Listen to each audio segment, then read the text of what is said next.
Shabbat Shalom. Kol Halal Yahweh Shemi Shabash Makakwadash. Double honors to the elder apostles and elder bishops of GMS, even the elders that came before them that taught us this truth. Shabbat Shalom and salutations to all the brothers out pushing the word of truth and in sincerity, the hope of elect, tabernacle of David. To the Aqua that are listening, learn, and being a pillar of rest. 144,000 and 1/3 of the hopeful elect of Israel. The brother / elder. Shabbat Shalom and salutations to you all.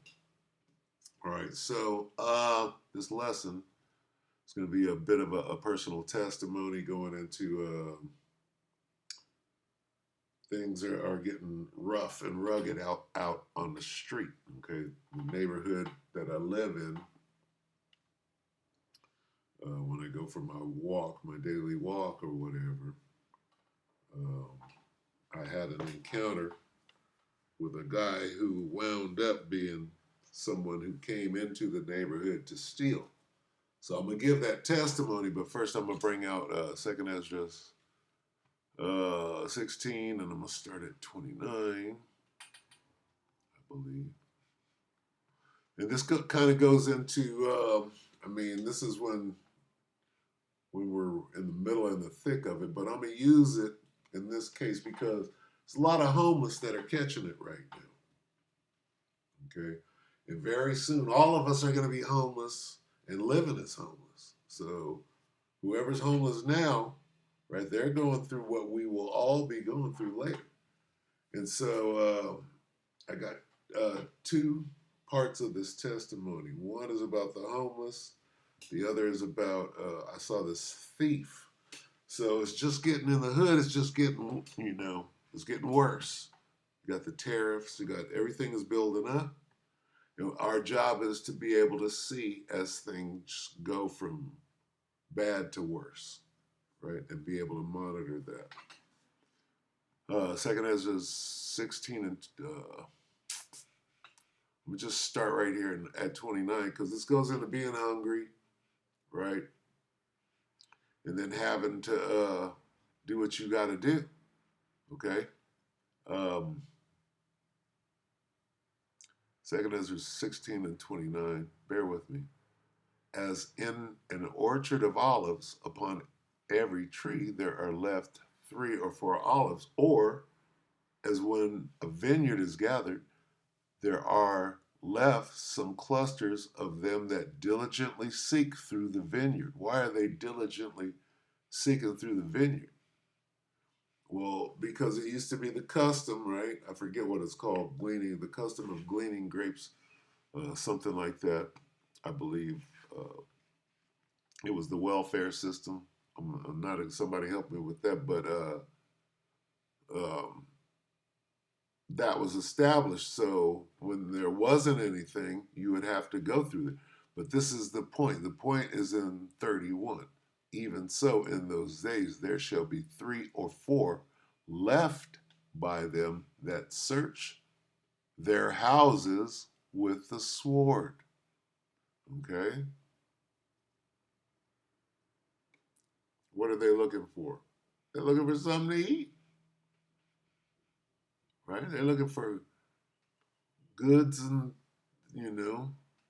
like the drifter, what was his name? Book of Eli. First thing, when he walked in that house, seen dude hanging there, he grabbed them boots and did a little dance. After he put them boots on, he did a dance. Okay? He came up. Anyway,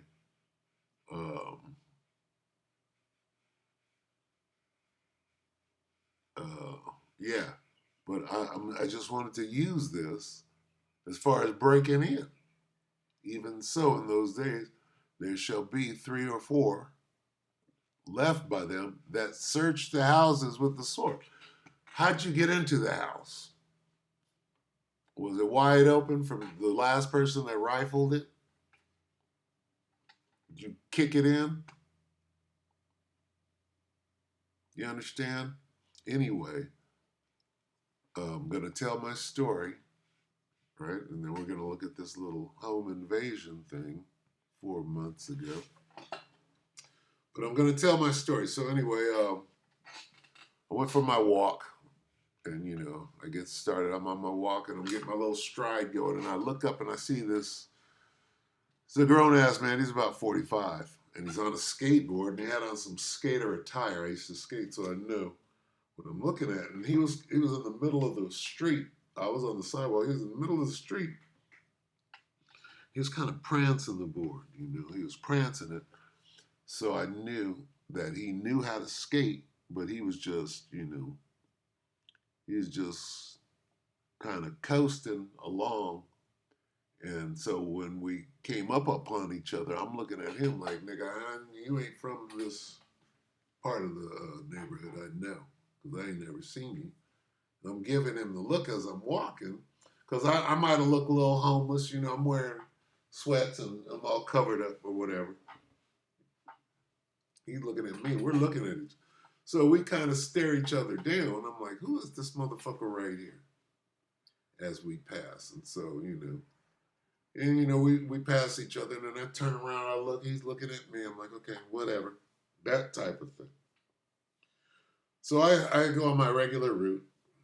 Go right up the street, and then I hang this big old right, and I go all the way down the block, hang another right, making this grand block. So I get to the back side of that stretch I just described, and there's that dude on the skateboard. So he's at the Circle K at the corner store. And so I see him, and I'm like, oh, okay. Well, he sees me. I'm sure I see him. I'm sure he sees me type thing. And so we come up, and then my thing was I'm going to walk straight towards him so that he understands, that there's no fear. I'm not coming at you, but I'm not afraid of you, right? So I started walking in his direction, and so he disarmingly spoke and asked me if I wanted to buy some beats off of his head. He had some, I'm just trying to, I need some change to get on the bus, right? And I'm like, oh, and he's like, I'm considerably older. I'm 20 years older than him, if you can do the math. So I let him know, no, I'm just on my walk, and, I ain't got no change, and, no, nigga, basically. And then I turned, and then I tried to make it as though that was it. And, he's mumbling, and I'm like, I ain't really trying to, I'm like, no, nigga, and I'm on my walk. I just let you know. And so, at that time, he was walking. He had the board in his hand. He wasn't prancing the board like he was earlier. So at that time, he had it in his hand, and he was walking. And at one point, we were within like 15 feet of each other when he was trying to speak to me. And so my first order of business was to put distance between the two of us.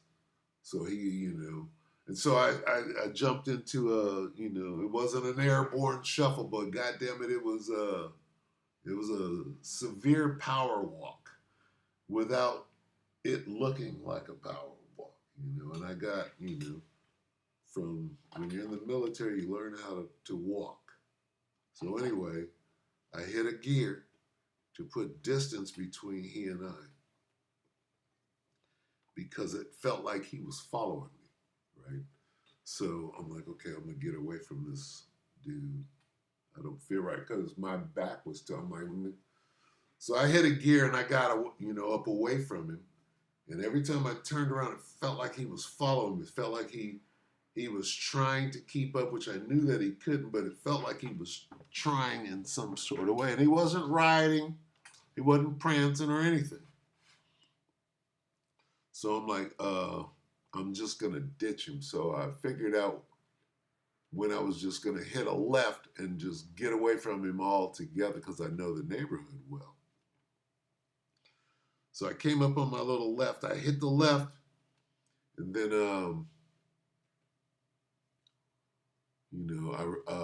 I hit an even higher gear than that to kind of disappear. And so I kept looking back over my shoulder, knowing when he would do the crossover. And sure enough, when he did the crossover, I don't think he really saw me because I was using evasion techniques, basically, using the cars as cover and such. So um, when I saw that he had done the crossover, I made a decision, right? Instead of making a full loop, I said, I'm going to double back. And I mean, what you're really doing when you go on your walk, you're really training. You got to be training. You got to know your terrain and, have, uh, more than one avenue of whatever approach, exit. So, you already know these things. Right? Sometimes an old man got to go use a bathroom. You got to have a little place to go pee without being, Anyway, I chose to double back. When I doubled back, I got back to the plane of sight. He was nowhere to be seen. So I'm like, okay. I moved forward.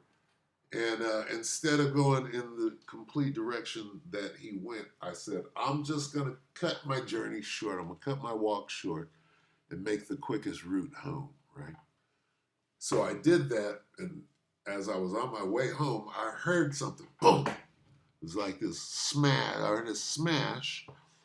Right after the smash, I heard woo, woo, woo. It was like somebody's breaking into a car. And so I had just made the turn to go home, and just as I was walking, I had occasion to look right to my left and see that it was that dude with the skateboard that was breaking into a Jeep. Okay. I saw he didn't see me because his back was turned to me, but it was him breaking in the Jeep.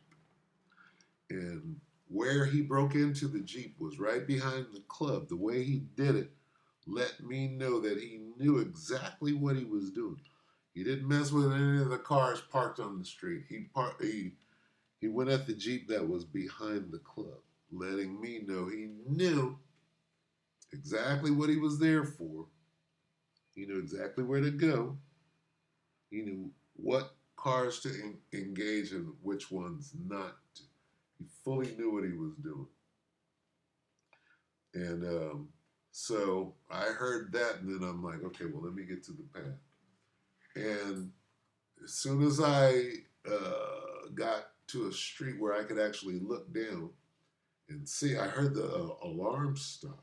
I'm like, wow, the alarm stopped. And then I looked down the street, and the cops are already there, kind of doing a little perimeter search. I'm like, wow, that was quick.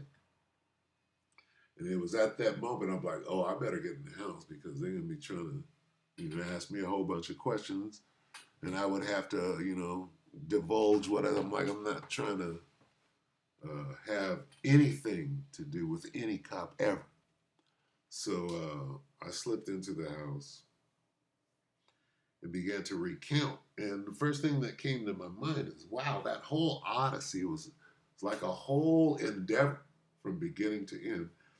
And through the Spirit, I'm like, okay, the Most High wanted me to see all of that, right? And what am I supposed to? The dude was an Edomite. Could have been a Jake, but could have been a Northern Kingdom Jake. He looked like an Edomite to me. He moved like a Jake, but he looked like an Edomite. So Salakia, let me get a pre-shot real quick. Getting up early. Gonna get First Peter 4.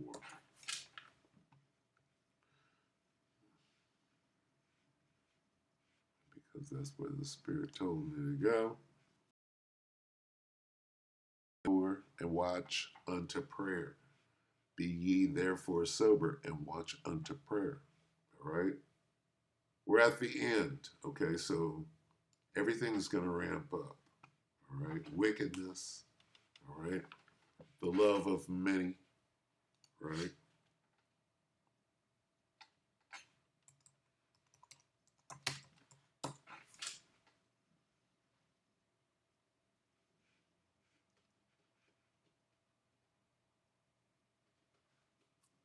Oh, Slovakia.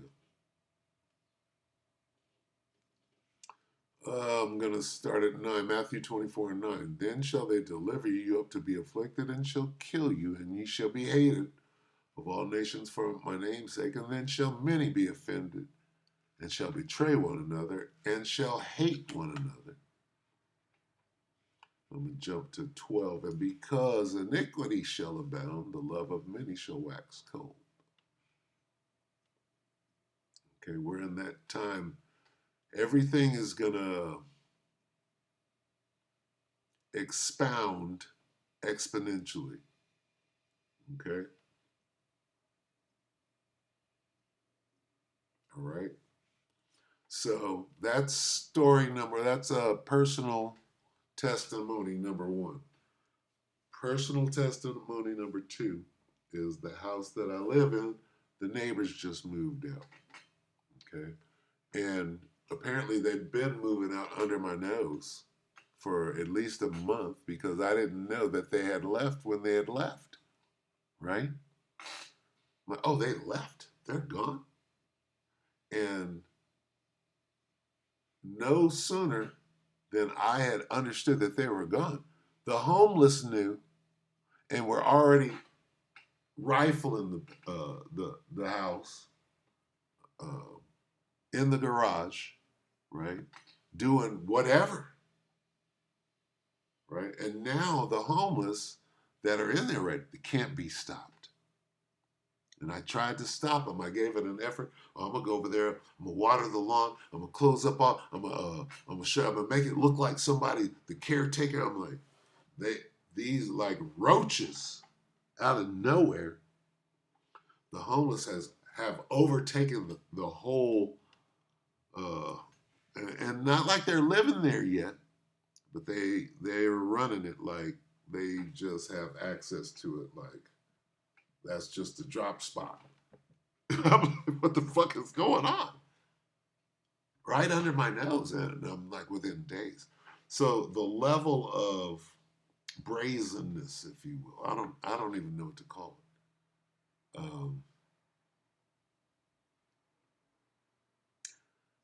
Things are speeding up. Okay, let's get that real quick since we're here. And if let's get 21. Matthew 24:21. For then shall be great tribulation, such as was not since the beginning of the world to this time, nor ever shall be. And except those days should be shortened, there should no flesh be saved. But for the elect's sake, those days shall be shortened. Now, what are we talking about here? We're talking about Jacob's trouble. And guess what? The homeless are catching Jacob's trouble right now. Those Jakes in Jacob's trouble right now, the homeless, they're in it. Okay? And the days are moving quick. All right? So that's personal testimony number 2, how it's not full-blown squatting yet, but and see, I have to be very careful how I move. I can't go next door threatening people and start a war with the homeless. That's not smart. That's not prudent, right? I got to wait for that landlord to come over there, take control of the place, and that's his job to do, as he does whatever the hell he better do quick to get some decent new tenants up in there. Anyway, so let's quickly watch this. Things are about to get really bad. All right. This is Inside Edition 4 months ago. Yeah.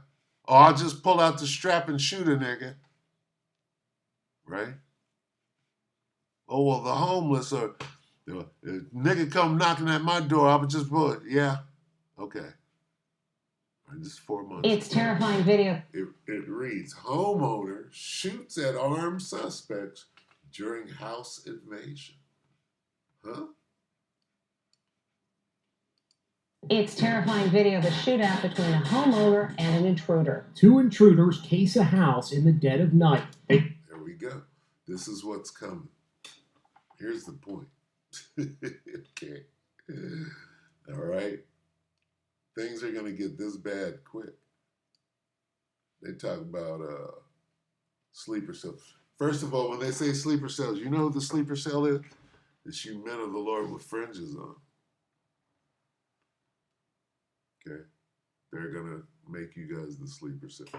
And why are you the sleeper cell? Because you woke up, didn't you? You woke up to this glorious truth. You were the sleeper cell. Anyway, yeah.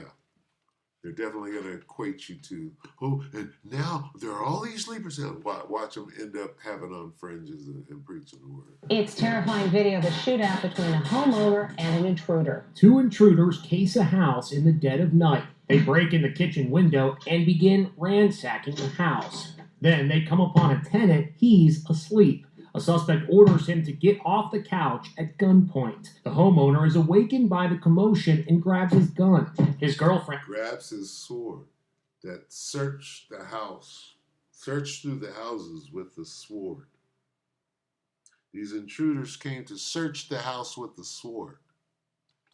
Still asleep next to him. Suddenly, all hell breaks loose. Sword it's fight. A wild shootout.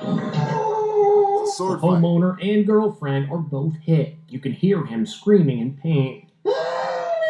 The suspect was also hit in the wild exchange, stumbling out of the house. As he crawls... This is the kind of shit that's going to go. Now what happens? They die. The suspect, he dies right there, right? In the house, the woman laying there, his girlfriend dies and he dies, right? And then the men of the Lord, they come up. What the fuck? What the fuck? What's in here? Oh, a whole bunch of money. A whole bunch of barter supplies. And then, what's in the house? Oh, well, we're going to sit here and we're going to eat.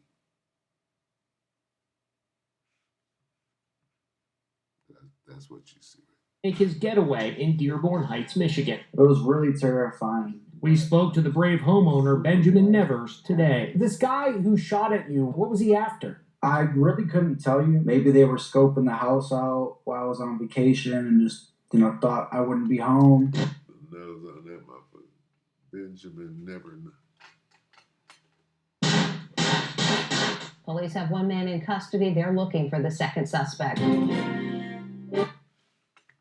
Anyway, yeah. Let's go back there. Where did we go?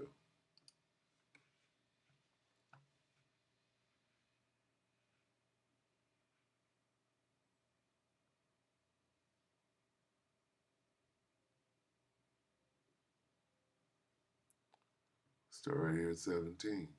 Second Ezra 16 and 17. Woe is me, who will deliver me in those days? The beginning of sorrows and great mournings, the beginning of famine and great death, the beginning of wars, and the power shall stand in fear. All of these things, boy, if you can't see all of this right now, look at the beginning of wars.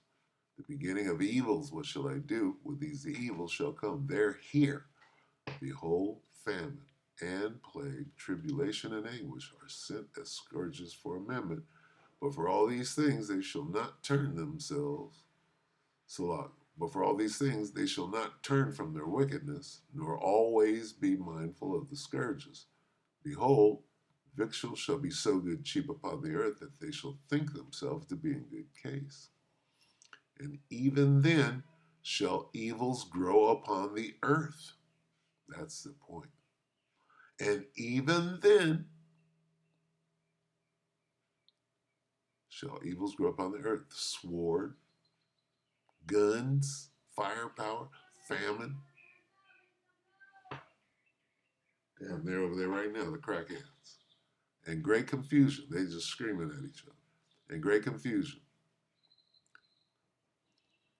For many of them that dwell upon the earth shall perish of famine, and the other that escape the hunger shall the sword destroy. Wow. They done took over next door. I can't believe it. Anyway, let me bring this to a close. I'm gonna jump down to, let's see, yeah, 31. Even so, in those days there shall be 3 or 4 left by them that search their houses with the sword. Sounds like what's going on next door. Crazy. Oh no, it's the police. Hold on, it's the police. Hold on. It's the police getting them out of there. Salaki. Yay! Yay! Hey. No, not in there, but around there in the garage, yes. All right, thank you. Wow. So all of that racket, that's the police department flushing them out. So I guess the homie made the call then. Wow. All right. Well, yeah, it's getting bad, man. The police are flushing out the roaches next door. That's beautiful. Anyway, with that, let me see. So did we watch that? Yeah. Because it's getting bad. Look at this. Home invasion. Can you imagine? Where's that at? Yes. Those guys. All right. So, hey, get yourselves ready.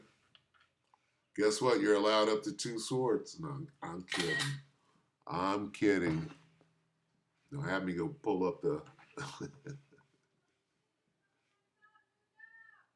Yeah, the police are still out there. Anyway, I'm a let's see.